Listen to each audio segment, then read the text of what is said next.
నేను అంగన్వాడీ కార్యకర్తనండి. ముమ్మడివరం చింతలమెరక గ్రామంలో అంగన్వాడీ టీచర్గా పనిచేస్తున్నానండి. మా సూపర్వైజర్ గారు మేడం గారు 2 గంటలకి మన స్థానిక ఎమ్మెల్యే గారు మీటింగ్ ఉందమ్మా, తాడితాతారావు సైట్లో మీటింగ్ ఉంది, అక్కడికి హాజరవ్వండి అని పెట్టారండి. మేము అందరం కూడా హాజరయ్యామండి. తర్వాత అక్కడికి వెళ్ళిన తర్వాత మాకు ఏమర్థమైందంటే తెలుగుదేశం నాయకులు తెలుగునాడు మీటింగ్ పెట్టారండి అక్కడ.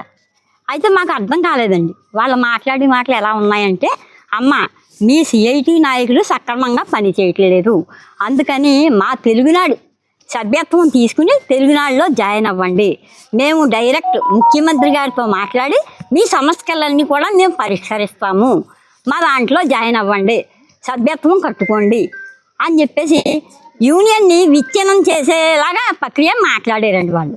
అయితే మేము అందరం కూడా ఆలోచించుకుని మేము చెప్తామండి. అంటే మేము 500 రూపాయల నుంచి కూడా మేము సిఐటిలోనే మేము కొనసాగామండి. ఇప్పటి వరకు 11,500 తెచ్చుకుంటున్నామంటే సిఐటి ద్వారానే మా పోరాటాల ఫలితమే మాకు ఇంతవరకు కూడా 11,500 జీతం మేము అందుకుంటున్నామండి. మేము ఇప్పుడు కొత్తగా వచ్చిన దాంట్లో జాయిన్ అవ్వాలంటే ఇప్పుడు జాయిన్ అవ్వలేమండి. ఎప్పుడు కొనసాగినా సిఐటిలోనే మేము కొనసాగుతాం. అయితే మీటింగ్కి వచ్చారు కదమ్మా, మీ అందరూ కూడా సంతకాలు పెట్టండి అని చెప్పేసి అన్నారండి. అయితే సంతకాలు దేనికంటే మీరు మీటింగ్కి వచ్చారని తెలియచేయటానికమ్మా, అంతకంటే మాకేమీ కాదు అని చెప్పి అన్నారండి. ఈ విషయం తెలిసిన తర్వాత కొంతమంది పెట్టారండి, కొంతమంది పెట్టలేదండి, సంతకాలు పెట్టలేదండి కొంతమంది.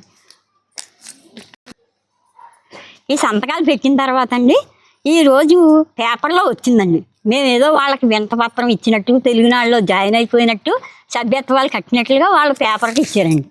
ఆంధ్రజ్యోతి, ఈనాడు అన్నిటిలో కూడా పేపర్లోకి వచ్చిందండి. దీన్ని మేము ఖండిస్తున్నామండి.